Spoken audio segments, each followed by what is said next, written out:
अरे प्रणाम बेटा, कैसे हो तुम? पिताजी मैं तो ठीक हूँ। आपसे वो कुछ बात करनी थी। बोलो बोलो, क्या बात है, बताओ। पिताजी वो जैसा कि आपको पता है कि मेरी पढ़ाई अब पूरी हो चुकी है। हाँ वो ठीक है। हाँ तो अब मुझे ऐसे घर में खाली बैठे रहना सहज नहीं लग रहा। वो तो मुझे भी अच्छा नहीं लगता कि तुम ऐसे बैठे रहो घर पे। तो मेरा विचार था कि मैं शहर चलो जाकर कोई अच्छा सा रोजगार ढूंढूं। बेटा, तुम्हारे विचार बहुत उचित है। मेरा भी यही विचार है कि तुम शहर जाओ और अपने योग्य एक अच्छा सा रोजगार ढूंढो। पिताजी रोजगार के लिए मुझे आपके आशीर्वाद की जरूरत है। अरे बेटा, वो तो हमेशा ही तुम्हारे साथ है। तो मैं विदा लेता हूँ पिताजी। ठीक है बेटा।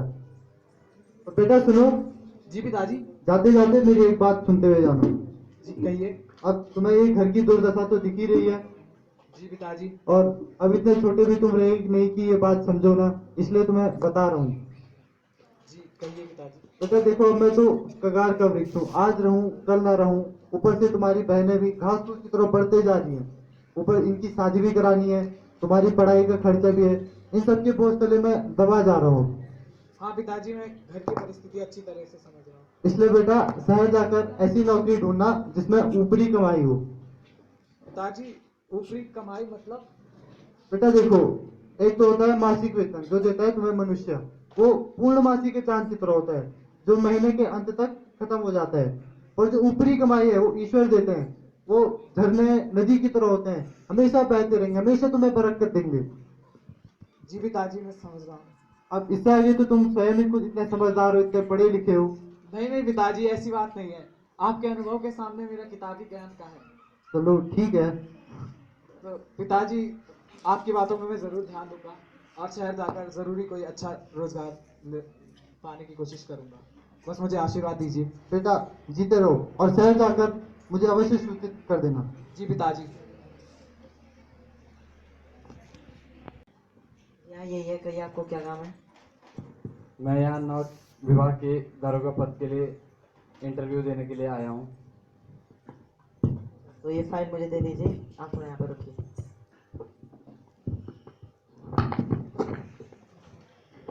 सर वो साक्षात्कार वालों को भेज दूँ अंदर? जी भेज दीजिए।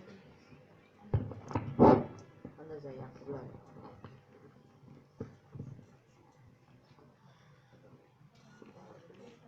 मैं coming sir? Yes coming. Down please. Thank you sir. अच्छा तो आप Pradeep Kumar? Yes sir.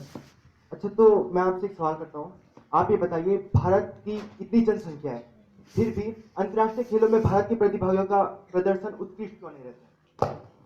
Sir जहाँ तक मुझे लगता है कि भारत में खिलाड़ियों को खेल के लिए उचित सुविधाएं नहीं मिल पाती है, अर्थात भारत में प्रशिक्षण केंद्रों की कमी है।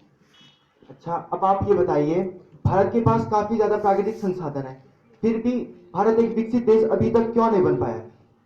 सर जो भारत सरकार भारत के प्राकृतिक संसाधनों के विकास के लिए जो पैसा देती है वो अलग अलग विभागों से होता हुआ आता है, और लास्ट में वो इतना कम हो जाता है कि प्राकृतिक संसाधनों के विकास और हम उसका उपयोग ढंग से नहीं कर पाते हैं। अच्छा तो अब आप ये बताइए, आपके विचार से भ्रष्टाचार क्या है? तो जहाँ तक मुझे लगता है भ्रष्टाचार जैसे किसी अधिकारी को हम अपना काम करवाने के लिए गैरकानूनी रूप से जो धनराशि देते हैं उसे रिश्वत कहते हैं, और इसी को भ्रष्टाचार कहते हैं। जी ये नमक विभाग का कार्यालय यही है? जी हाँ यही है कहिए आपको क्या काम है और किससे मिलना है? बड़े साहब से मिलना था। वो मैंने समाचार पत्र में आपके नमक विभाग का विज्ञापन देखा तो मैं यहाँ इंटरव्यू देने के लिए आया था दरोगा पद के लिए। बड़े साहब अभी अंदर किसी और व्यक्ति का इंटरव्यू ले रहे हैं, फिलहाल आप यहाँ पर बैठ जाइए और ये फाइल मुझे दे दीजिए। अच्छा तो क्या यही भ्रष्टाचार, क्या यही भ्रष्टाचार है? यस सर, रिश्वत लेना और रिश्वत देना ही भ्रष्टाचार है। अच्छा तो अब आप जा सकते हैं। Thank you sir. Thanks. Next. Banshidhar, आप बंशीधर को अंदर भेजिए। बंशीधर अंदर जाइए।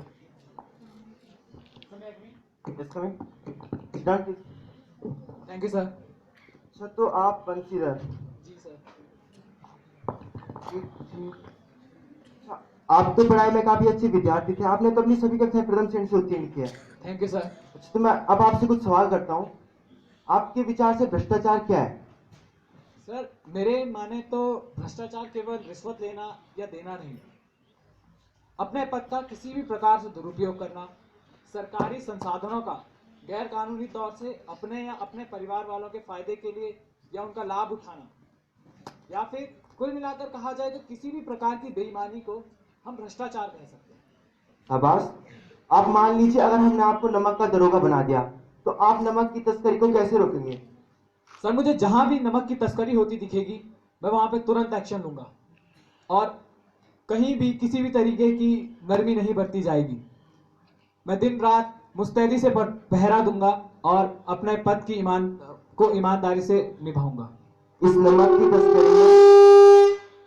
की तस्करी में बड़े बड़े नमक माफिया हैं, जिनकी बड़ी बड़ी पहुंच है, आप उनको कैसे रोकोगे?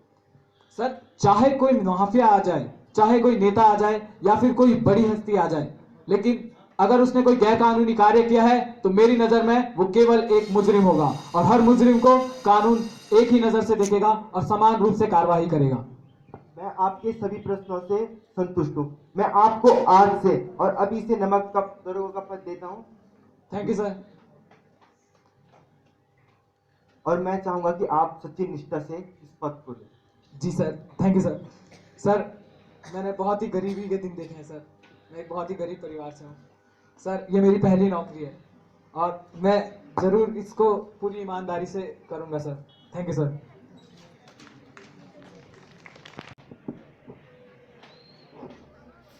जी कहिए, किससे काम है?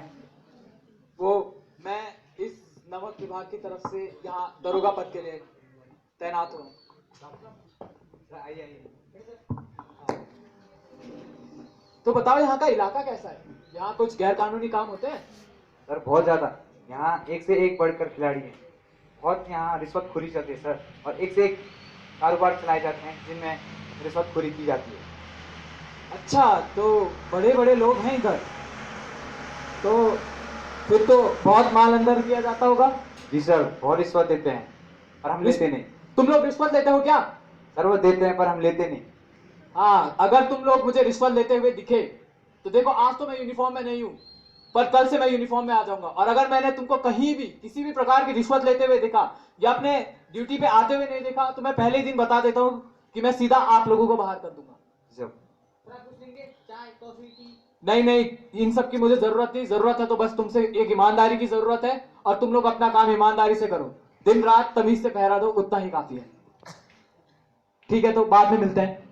अभी नमक का विभाग काफी अच्छी चीज है, इतना पैसा मिलता है इधर, सही बोला तू, सही और हर दिन कोई ना कोई बकरा आ ही जाता है। वो भी सही बोला। देख आज एक नया दरोगा है। वो क्या नाम था उसका? अरे वही वही। अरे हाँ, एटम बम। हाँ, वो एटम बम। क्यों? अरे वो ऐसा चिल्लाया, ईमानदारी ईमानदारी, एटम बम। चल वो तो छोड़ दे, वो थकाने लगी। अब मैं बहुत पी गया हूँ, चल सो जाते हैं, चल। चल।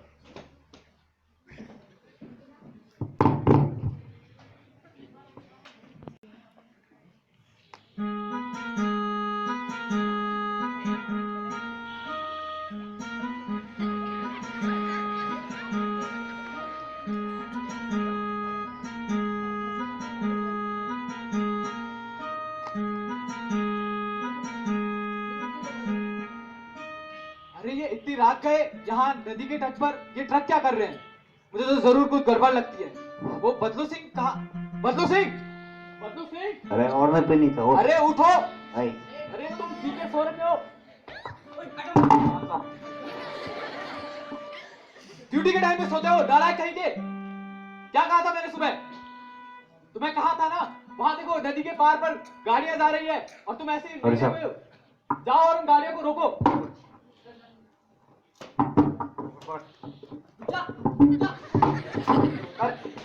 पानी का चल, आपके पास चल। साहब ये रहा। ये इतनी रात गई, ये ट्रक यहाँ क्या कर रहे हैं और किसके हैं ये ट्रक? मालिक अल्फुद्दीन के। कौन पंडित अलोकदीन? सही, वही दातागंज वाले। कौन? बदलू सिंह, जानते हो क्या तुम कौन है पंडित अलोकदीन? साहब अब अलोकदीन को नहीं जानते? वही शहर के जाने माने प्रतिष्ठित व्यक्ति हैं और काफी बड़ा इनका कारोबार है यहाँ।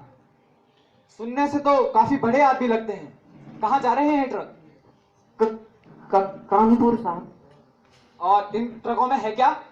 मालिक दुकान का सामान है। बदलू सिंह, जरा चेक करना तो। चलो डब्लू। साहब, ये तो कुछ नमक के ढेले से प्रतीत होता है। अरे जरा दिखाना।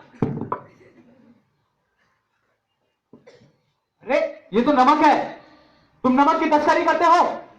अरे इधर मुड़ो।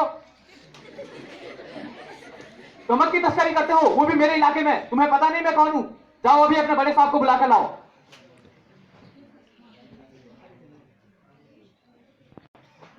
अरे क्या हो गया? मालिक साहब, सेठ जी आपको पता, जो नदी के पार ही घाटी वाला दरोगा है ना, वो बहुत कड़क है। उसने हमारे सारे नमक के ट्रक अपनी हिरासत में ले रखे हैं। हाँ, और आपको इतना शीघ्र बुलाया है। अच्छा तुम चिंता मत करो, मैं आता हूँ। चलो तुम, देखता हूँ कौन है। जी सर। कौन व्यक्ति है जिसे मैंने अपने धन बल से ना खरीदा। मुझे धन की देवी लक्ष्मी पे अखंड विश्वास है। अरे मुंशी जी, जरा तब तक पान तो खिलाओ।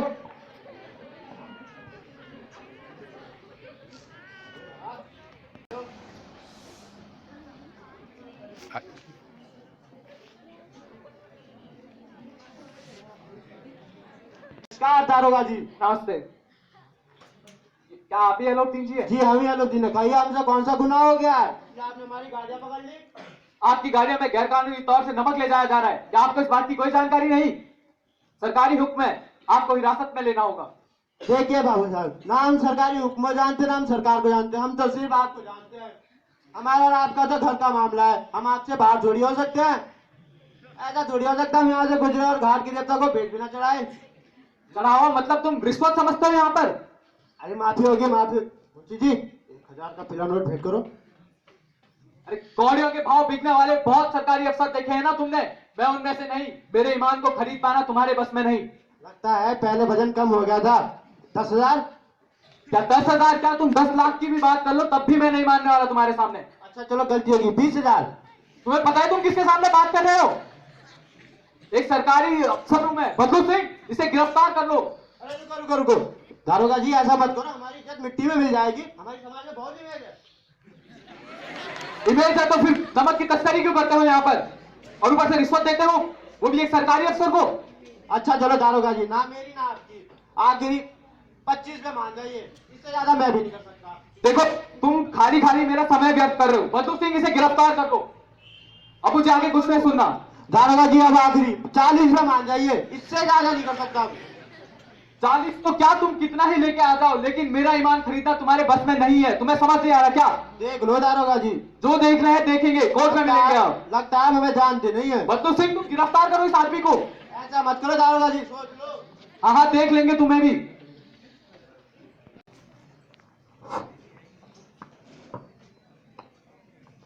ऑर्डर ऑर्डर ऑर्डर, अदालत की कार्रवाई शुरू की जाए। हाँ तो दारोगा साहब, आपका आरोप है कि पंडित अलोकदीन नमक की तस्करी करते हुए पकड़े गए। जी हाँ माय लॉर्ड, मैंने इन्हें 18 नवंबर 2019 को रात लगभग 12:30 बजे अपने 2 सिपाहियों के साथ नमक की तस्करी करते हुए रंगे हाथों पकड़ा। इनका ड्राइवर खुद ये मान चुका है कि उन ट्रकों में नमक ले जाया जा रहा था, वो भी गैरकानूनी तौर से। हाँ तो पंडित अलोकदीन, आपका क्या कहना है? नहीं माय लॉर्ड, ये सरासर झूठ कह रहा है। 18 नवंबर की रात को मैं अपने मुंशी के साथ किसी समारोह पर था। सुना दारोगा साहब, पंडित अलोकदीन क्या कह रहे हैं? वे तो इस दिन वैवाहिक कार्यक्रम में व्यस्त थे। सर ये आदमी सरासर झूठ कह रहा है। इसने मुझे रिश्वत देने की भी कोशिश की थी। दारोगा साहब, आपके पास कोई सबूत या फिर कोई गवाह है जो जी। इस बात को सत्य साबित कर सके? जी माय लॉर्ड, उस रात 18 नवंबर को मेरे साथ मेरे 2 सिपाही बदलू सिंह और डब्लू सिंह भी थे। वो इस बात की गवाही जरूर देंगे। बबलू सिंह और डब्लू सिंह को कोर्ट में पेश किया जाए। बदलू सिंह गाजीराव, बदलू सिंह गाजीराव, डब्लू सिंह गाजीराव।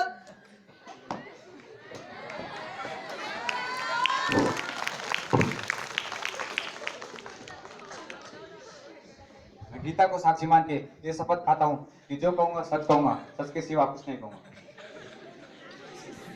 हाँ तो बदलू सिंह, क्या तुमने पंडित अलोकदीन को नमक की तस्करी करते हुए रंगों हाथों पकड़ा? नहीं नहीं साहब, पंडित अलोकदीन इस शहर के जाने माने सेठ हैं, वो ऐसे कार्य करा भी नहीं कर सकते। दरोगा साहब झूठ बोल रहे हैं, ये झूठ बोल रहे हैं। दारोगा साहब, सुना आपने ये लोग क्या कह रहे हैं? क्या आपके पास कोई और सबूत या गवाह है? नहीं माय लॉर्ड, अब मेरे पास सत्य के सिवाय और कोई हथियार नहीं है। पंडित अलोकदीन मेरे सारे गवाहों को खरीद चुके हैं।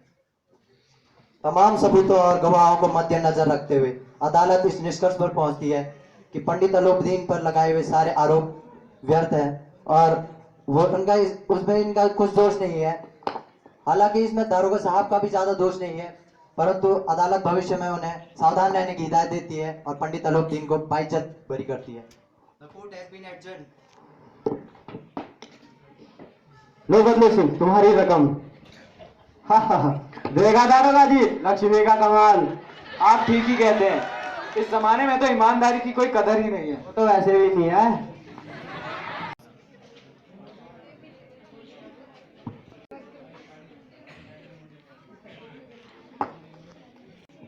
जी हाँ, अंदर है, कहिए क्या काम है? मुझे कुछ काम दो। हाँ, अंदर भेज दो इसे। जाइए अंदर। दरोगा जी, आपका एक पत्र है। अच्छा, दिखाना। अब किससे पत्र आ गया? मेरे जरा इस पे हस्ताक्षर कर दीजिए। अच्छा, कहाँ? धन्यवाद। धन्यवाद। अब किसका पत्र आ गया? अरे, ये तो नमक विभाग का पत्र है। इस बार क्या भेज दिया इन्होंने?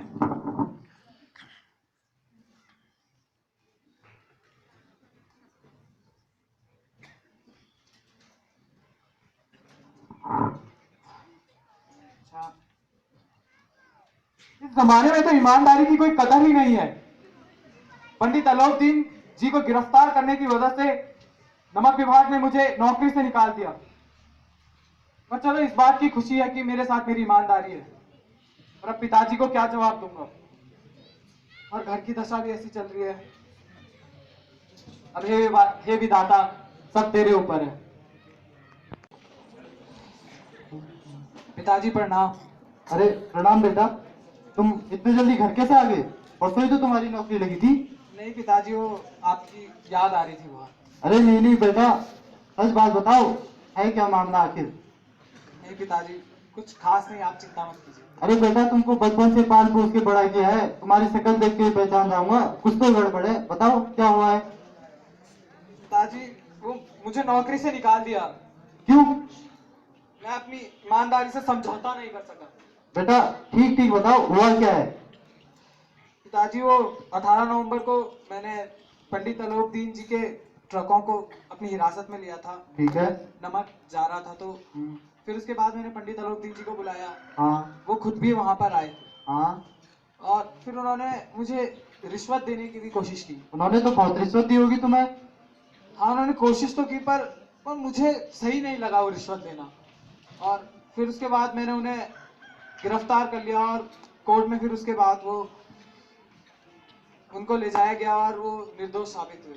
फिर उसके बाद मुझे नमक विभाग ने नौकरी से निकाल दिया। हे भगवान, कितना समझाया था तुझ नालायक को जाते जाते, बताया था नहीं बताया था? अपनी मनमानी करेगा। हमने नौकरी नहीं किया अपने जमाने में, खाया पिया मजे किए, ऐसे रहे। तुम चले बिल्कुल ईमानदार बनने के लिए। अब पंडित अलोकदीन जी से दुश्मनी लेके तुमने ठीक नहीं किया।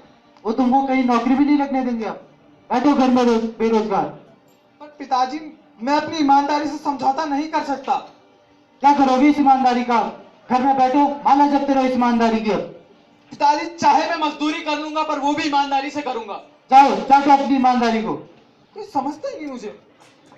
दूर से रथ किसका आ रहा है? इस संध्या के समय कोई साधारण मनुष्य तो नहीं हो सकता।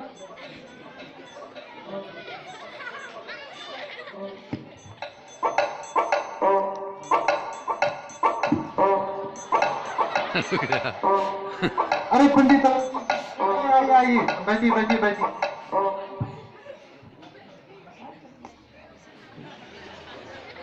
अरे पंडित जी, हमारे तो भाग खुल गए जो आप हमारे घर में पधारे। आपको तो शकल भी क्या दिखाए, ऐसी औलाद से अच्छा तो भगवान निसंतान रखे। अरे ऐसा ना कहो भाई साहब, ऐसी औलाद तो आजकल ढूंढने से नहीं मिलती है। ये तो हीरा है, हीरा। ये आप क्या कह रहे हैं? देखो भाई साहब, कुतिलक अब पुरुषों की उज्जवल कीर्ति करने वाले संसार में ऐसे कितने मनुष्य हैं जिन्होंने धर्म पर अपना सब कुछ निछावर किया हो। मैं समझा नहीं सेठ जी, आप कहना आप क्या पहले चाहते हैं? वंशीधर को तो बुलाइए। वंशीधर, इधर आओ। देखो सेठ जी आके। नमस्कार। देखो वंशीधर, इसे मेरी खुशामद न समझना, क्योंकि खुशामद के लिए मुझे इतना कष्ट न उठाना पड़ता। मैंने कई उच्च पदाधिकारी देखे हैं, मैंने सबको परास्त किया अपने धन बल से, किंतु मुझे परास्त किया तो आपने। उस रात आपने अपने अधिकार बल से अब मुझे अपनी हिरासत में लिया था, किंतु आज मैं स्वयं आपकी हिरासत में आया हूं। मुझे आगे दीजिए, मैं आपसे कुछ भी ना करूं। समझ नहीं आया आप क्या कह रहे हैं। क्या आपने अभी तक मुझे क्षमा नहीं किया? अगर नहीं किया तो यूं तो मैं आपका दास हूं। अरे नहीं नहीं, उस रात आपने मेरी प्रार्थना न सुनी थी, किंतु आज आपको मेरी प्रार्थना सुननी पड़ेगी। मुंशी जी, स्टाम्प पेपर देना। मुझे कुछ समझ नहीं आया आप क्या कहना चाहते हैं। ये लीजिए वंशीधर जी, इस पद को स्वीकार कीजिए और इस पर हस्ताक्षर कर दीजिए। अरे इसमें तो आपने मुझे अपनी पूरी जायदाद का स्थायी मैनेजर बनाया है और घोड़ा गाड़ी, नौकर चाकर और बंगले के साथ 6,000 प्रति माह वेतन जी, देने जी, की जी। बात रखी है। जी। पर पंडित जी, मैं इतने बड़े पद के लायक कहाँ? इसके लिए तो कोई अनुभवी व्यक्ति की जरूरत पड़ेगी। देखिए वंशीधर जी, ना मुझे अनुभव की चाह, ना मुझे कार्यकुशलता की, ना मुझे मर्मज्ञ की, क्योंकि इन सब का गुण तो मैं बखूबी देख चुका हूँ। सौभाग्य के सुअवसर से मुझे एक मोती दिया है और उसे मैं खोना नहीं चाहता। अब ज्यादा सोच विचार न करते हुए ये कलम लीजिए और इस पर हस्ताक्षर कर दीजिए। मैं ब्राह्मण हूँ, जब तक ये सवाल पूरा न होगा यहाँ से नहीं जाऊंगा। पर कैसे? अरे बेटा ले लो, सेठ जी इतनी विनती कर रहे हैं, ऊपर से तुम्हारी ये तो किस्मत है, इससे पहले तुमने सेठ जी को गिरफ्तार किया, पर फिर पिताजी भी। सही तो कह रहे हैं, कर लो। अरे बेटा मान जाओ। पर पिताजी, मैं कैसे कर पाऊंगा? अरे वंशीधर जी, जैसे आप अपने दारोगा के पद पर बेमुहूर्त रहते थे, इस वैसे क्यों नहीं? आप कहते हैं तो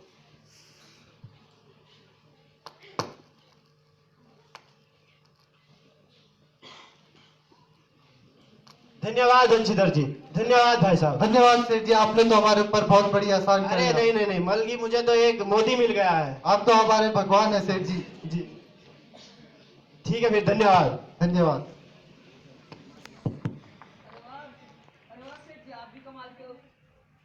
उस दिन नदी वाले घाट पे उस दरोगा ने आपको हथकड़ी पहनाई थी और आज आपने से भी जायदाद उसी को दे दी अपनी। अरे देखो मुंशी, मैं भी इतना बड़ा माफिया हूँ, मुझे अपनी इतने बड़ी कारोबार संभालने के लिए भी तो कोई जिम्मेदार व्यक्ति चाहिए। सही कह रहे हो वैसे आप तो। समझ गए? चलो फिर, चलो। धन्यवाद। वंशीधर के पास आकर उन्हें अपना मैनेजर बना गए। तो यही होती है हमारी इच्छा शक्ति की, हमारे अपने ईमान की, हमारी